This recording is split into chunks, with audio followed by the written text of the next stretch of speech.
Et s'il se passe quelque chose dans le visage, dans l'attitude de la personne en face, la photo est là.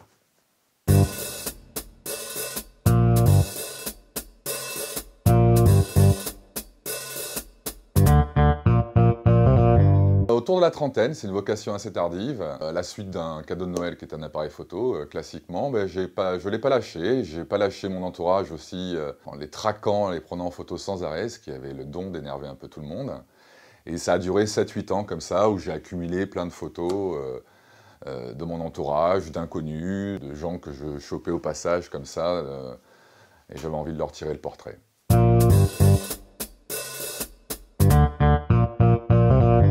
Un Minolta 7000 i. Minolta 7000 i, il est parmi les premiers numériques, ce qui fait que je n'ai jamais travaillé en argentique. C'était les premiers numériques qui devaient avoir une magnifique définition de 4 millions de pixels.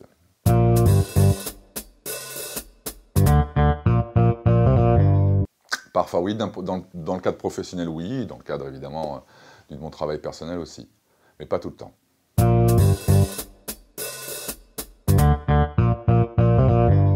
Ah oui, c'est essentiel pour moi, vraiment.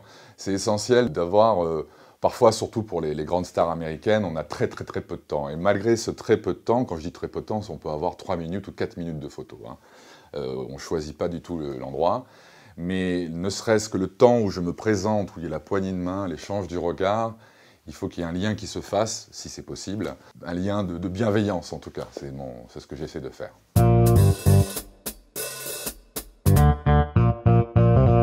Ceux qui me viennent à l'esprit, ce sont Harrison Ford, Gary Oldman, Benicio del Toro pour les étrangers, beaucoup d'étrangers comme ça, Mark Wahlberg, Woody Harrelson, les Français, j'ai eu Juliette Binoche, je suis environ à presque 900 personnalités. Donc j'ai un petit peu de mal à faire le tri. Il y en a évidemment qui me marquent un peu plus que d'autres.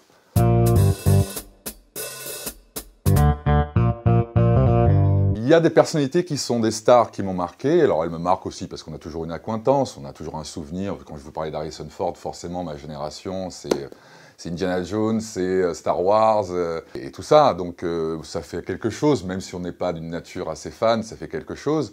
Mais aussi il y a des personnalités qui sont peut-être moins connues, mais par leur humanité, par leur bienveillance, m'ont marqué, ou par leur érudition. Je pense à Stéphane Hessel, quelques mois avant qu'il parte. C'est un très grand souvenir pour moi. Des souvenirs d'humilité, j'en ai eu beaucoup. Beaucoup de stars internationales sont beaucoup moins inaccessibles qu'on peut le croire.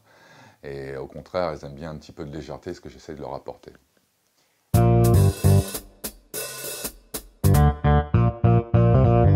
C'était à mes débuts, et on m'avait balancé sur Gary Oldman, quelqu'un que j'aime beaucoup en tant qu'acteur, et quelqu'un qui fait peur.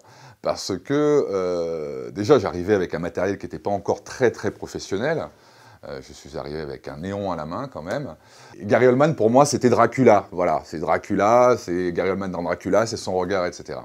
Donc, je ne savais pas trop comment m'y prendre, et je pense, déjà, il était très bien habillé, très classe, très élégant, et je pense qu'il en joue beaucoup.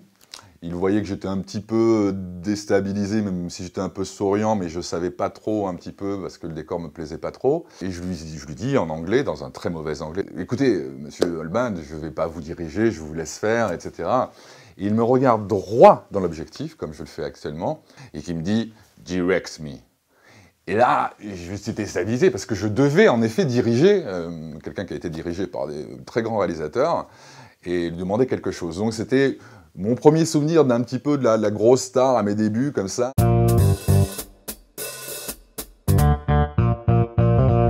On peut faire une photo qui restera dans les codes académiques, des codes qu'on apprend très vite en école de photo, que je n'ai pas fait, je suis entièrement autodidacte, mais sur les valeurs de cadre, sur le placement, le nombre d'or, tout ça, la direction de la lumière.